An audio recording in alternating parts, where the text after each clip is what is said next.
नमस्कार, रीवा 24 के ताजा तरीन अंक के साथ में शैलेंद्र। सबसे पहले प्रमुख खबरें। रीवा में कब खुलेगा कन्या विश्वविद्यालय, पूछा एनएसयूआई संगठन के पदाधिकारियों ने। जिला स्तरीय अंतर महाविद्यालयीन क्रिकेट प्रतियोगिता में यूटीडी ने दूसरी बार जीती बाजी। नशेड़ियों ने देर रात युवक को लूटा और मारकर सड़क के किनारे फेंक दिया। स्थानीय लोगों ने पहुंचाया अस्पताल। और 3 तलाक का मामला फिर आया सामने। पति ने पत्नी को जान से मारने की कोशिश की। खबरें विस्तार से। कन्या महाविद्यालय की मांग पर कन्या विश्वविद्यालय की घोषणा करने वाले मौन क्यों हैं, कहा एनएसयूआई संगठन के पंकज उपाध्याय ने। एनएसयूआई संगठन के पंकज उपाध्याय ने आज प्रेस वार्ता करते हुए कहा कि रीवा के बेटियों के लिए महाविद्यालय नहीं खुला तो एनएसयूआई शंखनाद आंदोलन करेगा। उन्होंने कहा कि भारतीय राष्ट्रीय छात्र संगठन टीआरएस कॉलेज इकाई लगातार ये मांग कर रही है कि रीवा में एक और कन्या महाविद्यालय खोला जाना चाहिए, क्योंकि छात्राओं की संख्या लगातार बढ़ रही है। गरीब परिवार की बेटियां प्राइवेट कॉलेजों में पढ़ाई नहीं कर सकती, जिससे कई छात्राएं शिक्षा ग्रहण करने से वंचित हो जाती हैं। उन्होंने कहा कि विधानसभा अध्यक्ष ने तो कन्या विश्वविद्यालय खोलने की घोषणा कर दी थी, जो सिर्फ घोषणा ही रह गई, जो अक्सर भारतीय जनता पार्टी के लोग किया करते हैं। और क्या कहना है एनएसयूआई के पंकज उपाध्याय का, जानने के लिए चलते हैं सीधे उनकी प्रेस वार्ता में। संगठन के छात्र नेता और छात्र नेत्री हम लोग विगत कई वर्षों से, लगभग 2 वर्षों से हम लोग एक कन्या महाविद्यालय की मांग कर रहे हैं। जब यहाँ पे कमलनाथ जी की सरकार थी, तब उच्च शिक्षा मंत्री हुआ करते थे हमारे यहाँ जीतू पटवारी जी। उन्होंने हम लोगों की मांग पर ही एक कन्या महाविद्यालय खोलने की बात कही थी। गंगा कछार की जमीन उस समय खाली पड़ी हुई थी, वहां पे कन्या महाविद्यालय देने की बात कही गई थी। वर्तमान में भाजपा की सरकार है, जो कहते हैं विकास के नाम पर ताली बजवाने का काम करते हैं और कहते हैं बेटी पढ़ाओ बेटी बचाओ। मैं कहना चाहता हूं, यहाँ पे 8 विधायक हैं भाजपा के और 1 सांसद जी हैं, और यहाँ तक कि रीवा विधानसभा अध्यक्ष भी हैं। हमारी इनसे 2 सालों से मांग कर रहे हैं। यहाँ तक कि कॉलेजों में हम लोग हस्ताक्षर अभियान करा चुके हैं। 1 वर्ष पहले संभागीय कार्यालय का घेराव भी कर चुके हैं एक कन्या महाविद्यालय की मांग को लेकर। जो झूठी ताली बजवाते हैं विकास के नाम पर, मैं पूछना चाहता हूं, आप अपने कार्यकाल में कितने विद्यालय महाविद्यालय रीवा शहर को दिया है आपने? जो भी पुराने विद्यालय महाविद्यालय बने हैं, उसमें अभी सीएम राइज स्कूल घोषित की गई है, एक कन्या महाविद्यालय को बंद करके।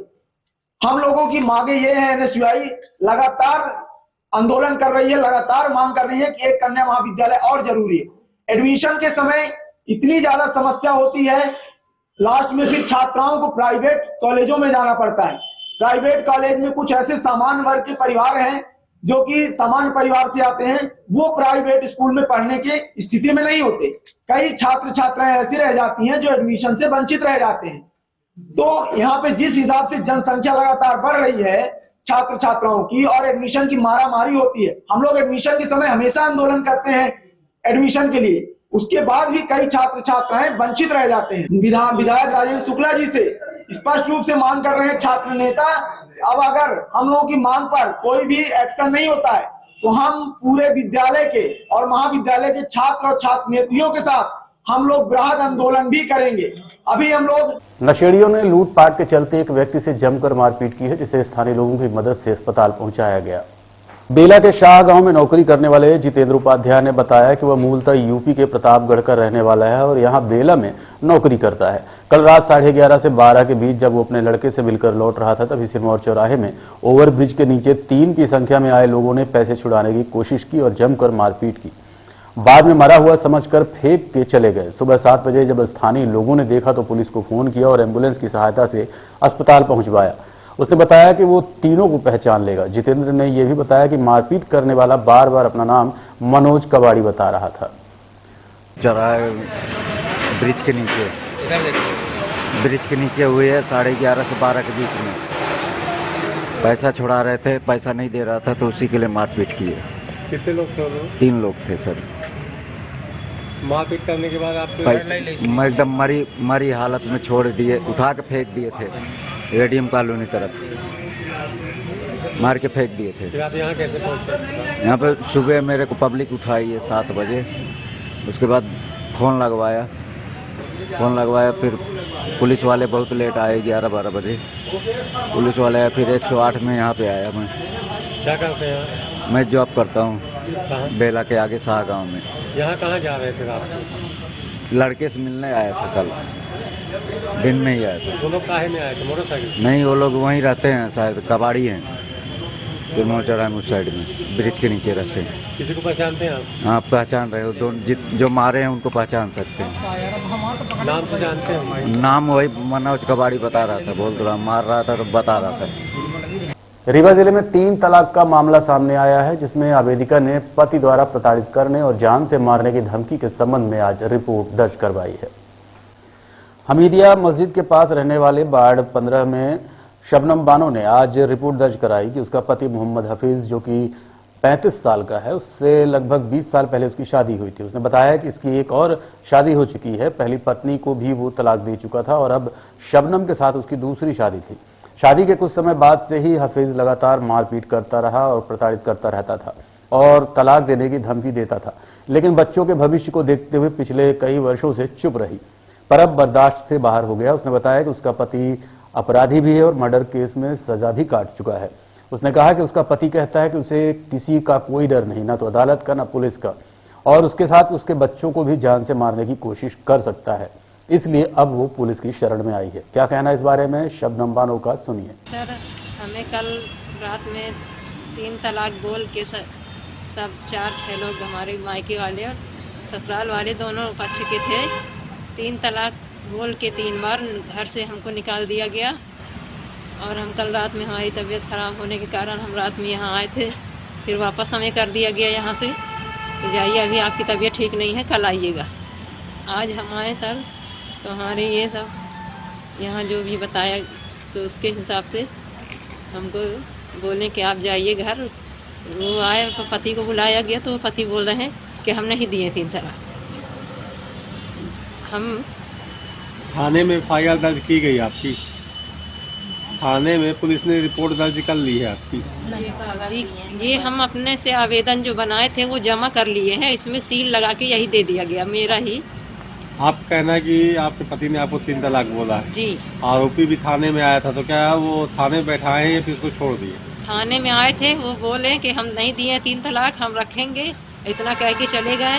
वो अभी नहीं है थाने में, अब नहीं है, वो चले गए। वो बोल रहे थे हमें घर में कि हम तेरे को बोल दिए हैं, नहीं रखेंगे तो नहीं रखेंगे, तू कुछ भी कहीं भी जा, कुछ भी कर, तेरे को हम इस घर में नहीं रखेंगे। तलाक 3 बार बोल के, और बोले जो कानून, जो जहाँ जो भी हो तेरा, जो भी कर, कुछ नहीं होगा तेरे को। मेरे नाम में स्कूटी है सर, घर में कहते रहे तेरे नाम में स्कूटी है, वही काम में आएगी तेरी, बाकी कुछ नहीं पाएगी तू। ऐसी क्यों स्थिति बन गई कि आपके पति ने आपको 3 तलाक भी बोला? सर, स्थिति हमेशा थी, हमेशा रहती थी सर, लेकिन इस समय 1 महीने से लगभग 1 महीने से वो धर्म में परिवर्तन के हिसाब से, वो धर्म में दूसरे धर्म के मजहब को मान रहे हैं, उनके जो भी धर्म हमारा है उसके खिलाफ जा रहे हैं। अब हमारे मौलाना जो भी हमारे शरीयत में है उसको मना करने के लिए वो बोल रहे हैं, तो उस बात को हम कहें कि ये मौलाना जो बोल रहे हैं वो गलत ना कहिए, आप लफ्ज़ से जो बोल रहे हैं उसको ना कहिए। तो वो हम मना करने के बाद हमें ये बोला गया कि अगर मैं जो कहूँ करूँ उसी में तू राजी रह, हम जो धर्म लफ्ज़ बोलूँ वो बोल, वही बोलना पड़ेगा, रहना होगा तो रह, अगर नहीं रहना है तो हम तेरे को तलाक दे देते हैं। जब आपको तलाक बोले उस समय कौन था घर में मौजूद, कौन था आपके साथ? हमारे भाभी रही, भैया हमारे भाई रहे, हमारे जेठ गुलशेर अहमद, हमारी रेशमा जेठानी, हमारी जहांआरा हमारी जेठानी, हमारे सब बच्चे, हमारे घर से भाभी भैया आए थे, उनके सामने ये बोल रहे हैं कि हम तेरे को हमेशा निकाल दिए, हमेशा कहते रहे, तो तू नहीं मान रही, आज तेरे को सबके सामने 3 तलाक कहता हूँ, और जा जो करना हो कर। रीवा सिमरिया तहसील के हरदुआ केंद्र के खरीदी केंद्र में जमकर मारपीट हुई है, जिसका वीडियो सोशल मीडिया पर वायरल हो रहा है। बताया जाता है कि शराब पीकर आए कुछ लोगों ने सेल्समैन के साथ जमकर मारपीट करते हुए गाली गलौज की, जिसका वीडियो सोशल मीडिया में वायरल कर दिया गया। दरअसल इन दिनों धान खरीदी केंद्र में तौल और धान रिजेक्ट करने को लेकर जमकर विवाद हो रहे हैं। इसी का नतीजा है कि हरदुआ धान खरीदी केंद्र पहुंचे कुछ लोगों ने जमकर उत्पात मचाया। आप खुद देखिए वीडियो में, जिसे देखकर आप अनुमान लगा लेंगे कि यहां कभी भी गंभीर स्थिति उत्पन्न हो सकती है। ऐसे में प्रशासन को चाहिए कि सख्त कदम उठाए। चला होगा तुम ये सब कर बना वीडियो बनाओ बना वीडियो बनाओ ये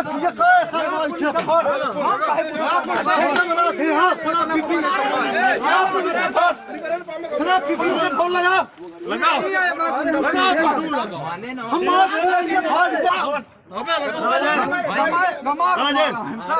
राजन सुनो नहीं मंडी में नहीं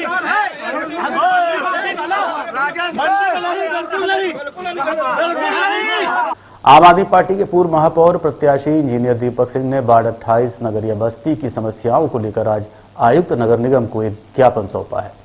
उन्होंने लिखा कि बाढ़ 38 नगरीय बस्ती में बिजली के खंभों की कमी की वजह से बिजली के तार नीचे झुके हुए हैं, जिससे किसी भी दिन बड़ी दुर्घटना घट सकती है, जिसकी व्यवस्था जल्द की जाए। पानी की पाइपलाइन 100 मीटर दूर होने की वजह से बाढ़वासियों को काफी समस्याओं का सामना करना पड़ता है, इसलिए पाइपलाइन घर तक पहुंचाई जाए। बस्ती के बीचों बीच काली माता का मंदिर है, जिसे शीघ्र सुधार करवाने की कोशिश की जाए। साथ ही बाबा साहेब भीमराव अंबेडकर की प्रतिमा का निर्माण भी मंदिर के समीप ही किया जाए। आज हम लोग वार्ड 38 के लोग, सभी हमारे वार्डवासी लोग आज यहाँ पे सम्मिलित हुए हैं। वार्ड 38 के लोग नगरिया बस्ती के लोग हैं ये। यदि आप नगरिया बस्ती में जाएंगे तो आप देखेंगे कि जो विद्युत की लाइनें गई हुई हैं, खंभों की कमी की वजह से वो लाइनें इतनी नीचे हैं कि किसी दिन भी बड़ी दुर्घटना हो सकती है। क्या आज की डेट में जहां पर कांग्रेस के महापौर हैं, बीजेपी का लगातार 25 साल से मध्य प्रदेश के अंदर और रीवा के अंदर शासन चल रहा है, क्या आज एक गरीब की जान इतनी सस्ती हो गई है? क्या प्रशासन उस दुर्घटना का इंतजार, उस बड़ी दुर्घटना का इंतजार कर रहा है कि जब तक एक बड़ी दुर्घटना ना हो जाए तब तक ये लाइनें इसी तरह नीचे लेवल पे चलती रहें? दूसरी मांग हमारी ये है कि इन लाइनों को तो दुरुस्त करके इनको बिजली के खंभे लगा के थोड़ा दूरी पे ह्यूमन के पहुंच से दूर रखना की बात रखी गई है। और दूसरी मांग हमारी है कि पानी की समस्या को लेकर, जहां पे अमृत जल योजना के तहत 158 करोड़ की बात कभी नगर निगम के महापौर जी करते हैं तो कभी नगर निगम के अध्यक्ष साहब, बीजेपी के नगर निगम के अध्यक्ष साहब करते हैं। आज तक अभी यहाँ के विधायक यही तय नहीं कर पाए और कांग्रेस के महापौर की ये क्रेडिट किसको जानी चाहिए। क्रेडिट किसी को भी जाए, जनता का काम होना चाहिए। नगरिया बस्ती में 100 मीटर दूरी से लोगों को आज भी पानी भरने के लिए दूर दूर जाना पड़ता है। हमारी मांग है यहाँ के कमिश्नर साहब से और नगर निगम महापौर जी से कि जल्द से जल्द पाइपलाइन को घर घर तक पहुंचाने का काम करे, जिससे गरीब के घर में भी पानी मिल सके। तीसरी चीज, वहां पे काली माता का एक मंदिर है, उस मंदिर एक आस्था का केंद्र बना हुआ है। उसमें जब सभाजीत यादव नगर निगम के कमिश्नर हुआ करते थे तो जनता की आवाज़ और जनता की मांग पर वहाँ पे कॉलम तो मंदिर के लिए खड़े कर दिए गए हैं, पर आज भी दीवार, छत और फर्श नहीं बना हुआ है। जब भी बीजेपी का पार्षद और जब भी कांग्रेस के महापौर वहाँ पे जाते हैं और जब चुनाव लड़े थे तो उन्होंने ये आश्वासन दिया था कि चुनाव जीतने के 10 दिन के अंदर ही ये काम चालू हो जाएगा। पर मैं उनको ध्यान दिलाना चाहता हूँ कि चुनाव खत्म हुए 6 महीने, 4 महीने से 6 महीने होने जा रहे हैं, आज भी वो कॉलम बस खड़े हैं, न छत है न दीवार है। सिमरिया थाना अंतर्गत एक तेज रफ्तार स्कॉर्पियो चालक ने सड़क किनारे खड़ी महिला को ठोकर मार दी, जिससे उसकी मौके पर ही मौत हो गई। स्कॉर्पियो जबलपुर की बताई जा रही है, जो घटना के बाद पलट गई और चालक फरार हो गया। तेज रफ्तार स्कॉर्पियो चालक ने सड़क किनारे खड़ी महिला को जोरदार टक्कर मारा है। टक्कर इतनी तेज थी कि महिला की घटनास्थल पर ही मौत हो गई। घटना को देखकर आसपास के लोग मौके पर पहुंचे, लेकिन अनियंत्रित स्कॉर्पियो कुछ दूर जाकर पलट गई और चालक मौके से फरार हो गया। आक्रोशित लोगों के द्वारा रीवा सिमरिया मार्ग पर सांव गांव में जाम लगा दिया गया। बताया जाता है कि सांव निवासी रिंकू कोल सड़क किनारे खड़ी थी, तभी रीवा तरफ से जा रहे तेज रफ्तार स्कॉर्पियो चालक ने लापरवाही पूर्वक वाहन चलाते हुए महिला को जोरदार टक्कर मार दी, जिससे उसकी मौत हो गई। घटना की जानकारी लगते ही मौके पर पुलिस पहुंची है और लोगों को समझाने का प्रयास कर रही है। दुर्घटना में एक डेथ के बाद परिजनों ने वहां पर अपना इस बात को लेकर उनको ये समस्या है कि रोड में जो समस्या थी इसके चलते घटना हुई है। अभी हमारे एसडीओपी और एसडीएम वहाँ पर चर्चा कर रहे हैं और परीक्षण भी कर रहे हैं पूरा कि क्या क्या समस्याएं ऐसी हैं जिनको हम लोग प्रयास करें कि दूर हो जाएं, इससे भविष्य में वहाँ पे और घटनाएं घटित ना हो। अभी सर क्या जाम की स्थिति क्लियर हो? अभी वहाँ पे चर्चा करके बातचीत करके लोगों से इसका सॉल्यूशन निकाला जा रहा है। हमारे ऊपर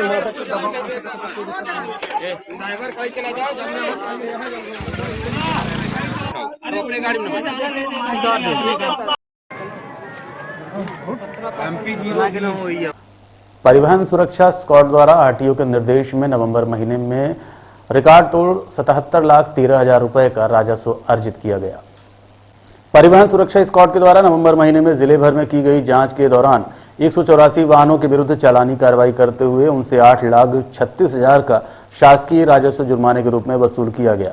और परिवहन सुरक्षा स्क्वाड के द्वारा मध्य प्रदेश शासन परिवहन विभाग का मोटरयान कर न जमा करने वाले वाहनों के विरुद्ध भी जांच अभियान चलाया गया। परिवहन सुरक्षा स्क्वाड के द्वारा 149 वाहनों से 68,18,000 रुपए का बकाया कर भी मध्य प्रदेश शासन परिवहन विभाग के खाते में जमा कराया गया। चेकिंग के दौरान यात्री बसों और ऑटो रिक्शा एवं एम्बुलेंस के विरुद्ध भी सघन चेकिंग अभियान चलाया गया, जिसमें 36 बसों के विरुद्ध चालानी कार्रवाई की गई।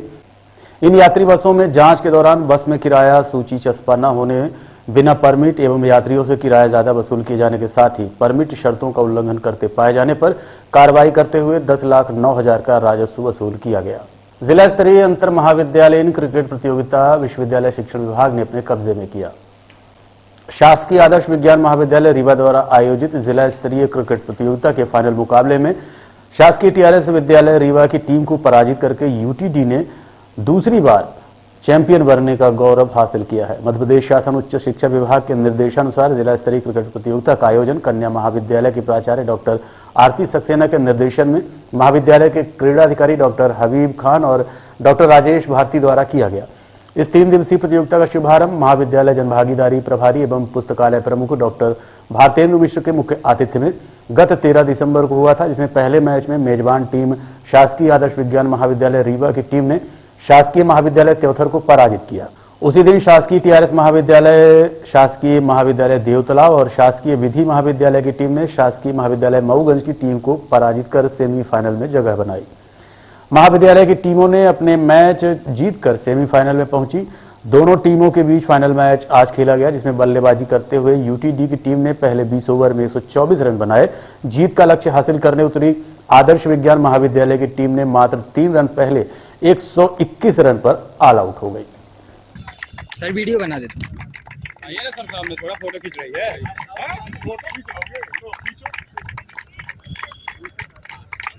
आ गया। मध्य प्रदेश के रीवा में महाराष्ट्र के मुख्यमंत्री एवं शिवसेना नेता एकनाथ शिंदे के निर्देश पर रीवा जिले में गड़रिया में संभाग स्तरीय कार्यक्रम रखा गया, जिसमें कार्यक्रम के प्रमुख प्रदेश प्रभारी थानेश्वर महावर कार्यक्रम में उपस्थित रहे। इस दौरान कार्यक्रम में मीडिया को जानकारी देते हुए प्रदेश प्रभारी थानेश्वर महावर ने बताया कि शिवसेना के रीवा में संभागीय कार्यक्रम का आयोजन किया गया है, जिसमें समाज में गरीबों की सेवा, सरकारी योजनाओं के लाभ में सहयोग, रक्तदान, मातृशक्ति की रक्षा करना और गौ सेवा करना आदि की शपथ ली गई। आगे बताया गया कि शिवसेना पार्टी द्वारा जल्द ही आंदोलन के रूप में महाराष्ट्र के मुख्यमंत्री के नेतृत्व में रीवा में देखने को मिलेगा। आपको बता दें कि ये इस बैठक का आयोजन शिवसेना शिंदे गुट की तरफ से किया गया था। इस दौरान प्रदेश के सभी तमाम पदाधिकारी रीवा में उपस्थित रहे। मध्य प्रदेश के अंदर शिवसेना के गठन को पुनः सभी जिलों में मजबूत स्थिति हो और जो शिवसेना का निर्माण 80% सेवा और 20% राजकारण के लिए हुआ है, उसी के तहत आज रीवा जिले में हमारे सुजय सिंह जी के नेतृत्व में यहाँ काम चल रहा है। हमारे प्रदेश अध्यक्ष राजीव चतुर्वेदी जी, जो अभी वर्तमान में मध्य प्रदेश शिवसेना के अध्यक्ष बनाए गए हैं, और आज मैं इसी के तहत यहाँ पर आया हूँ। और यहाँ पे जो नए पदाधिकारियों में जोश है और नए पदाधिकारियों में जो गंभीरता है, जो समझने की शक्ति है, उससे मुझे ऐसा प्रतीत होता है कि रीवा संभाग के सभी जिलों में जो यहाँ पर अंतिम पंक्ति में बैठा हुआ व्यक्ति, जिसको न्याय नहीं मिल पा रहा है, जिनको शासन प्रशासन की योजनाओं का लाभ नहीं मिल रहा है, उन सभी को योजनाओं का लाभ मिले, लोगों तक उनकी सेवाएं पहुंचाई जाए, उसके लिए आज यहाँ पर बैठक रखी गई और सभी विधानसभा प्रमुख और सारे जिले के पदाधिकारियों की आज नियुक्तियां की गई हैं और शीघ्र ही अब जनमानस की पटल पर ये देखने मिलेगा कि लोगों की सेवा के लिए जिन मुद्दों को सामने लाना है, जिन मुद्दों पर संघर्ष होना है, उसके लिए अभी हमारा शिवसेना का नेतृत्व यहाँ पे कार्रवाई करेगा। बैठक की जो नियुक्तियां हुई हैं आज बैठक में, हम लोग का जो मुख्य मुद्दा था विधानसभा प्रभारियों का, हम लोगों ने विधानसभा प्रभारियों की नियुक्ति की है और हमारे महाराष्ट्र के मुख्यमंत्री माननीय श्री एकनाथ शिंदे जी के दिशा निर्देश पे और हमारे जो पार्टी के संस्थापक पूजनीय बाला साहब ठाकरे जी, उनके विचारों पे और गुरु एकनाथ शिंदे जी के गुरु, माननीय एकनाथ शिंदे जी के गुरु श्री दीघे जी और आनंद दीघे साहब, तो इन सब के आशीर्वाद से और हमारे महाराष्ट्र के मुख्यमंत्री के दिशा निर्देशों द्वारा और अभिजीत अडसुल जो हमारे पूर्व विधायक और साथ ही साथ सचिव शिवसेना के हैं, इन सब के दिशा निर्देश द्वारा और भैया की उपस्थिति में जो हमारे प्रदेश के आज मुखिया हैं और हमारे संरक्षक मुखिया सब कुछ हैं, तो इन्हीं की उपस्थिति में भैया के कर कमलों द्वारा आज सभी की नियुक्तियां की गई हैं और अब धीरे से सभी विधानसभा क्षेत्रों को मजबूत करना है और सभी विधानसभा क्षेत्रों में हमारे जो शिव सैनिक किसी न किसी कारणवश इधर उधर हो गए हैं, अव्यवस्थित हैं। देखते रहिए रीवा 24 न्यूज। मिलते हैं छोटे से ब्रेक के बाद। हड्डी जोड़ एवं रीढ़ रोग तथा स्त्री रोग एवं प्रसूति रोग का इलाज एक ही छत के नीचे। विघ्नहर्ता hospital and trauma centre, hotel landmark के पास, रतहरा, रीवा। डॉक्टर संतोष सोनी, पूर्व चिकित्सक, बॉम्बे हॉस्पिटल, मुंबई। हड्डी जोड़ एवं रीढ़ रोग विशेषज्ञ, छोटे चीरे एवं दूरबीन विधि द्वारा हाथ तथा पैर की हड्डियों का ऑपरेशन। गठियाबात, जटिल एवं बिगड़े हुए फ्रैक्चर का बेहतर इलाज करते हैं डॉक्टर संतोष सोनी। विघ्नहर्ता हॉस्पिटल ट्रॉमा सेंटर में ही स्त्री एवं प्रसूत रोग विशेषज्ञ डॉक्टर शैलजा सोनी भी उपलब्ध हैं, जिनकी देखरेख में नॉर्मल डिलीवरी, सिजेरियन ऑपरेशन एवं बच्चेदानी से संबंधित ऑपरेशन की बेहतर सुविधा। संतानहीन दंपत्ति तत्काल संपर्क करें। विघ्नहर्ता hospital and trauma centre, hotel landmark के पास, रतहरा, रीवा। सुविधाजनक एवं सफल इलाज हेतु आज ही संपर्क करें। विघ्नहर्ता hospital and trauma centre, hotel landmark के पास, रतहरा, रीवा। मोबाइल नंबर 7828781983 अथवा 8462956774 पर।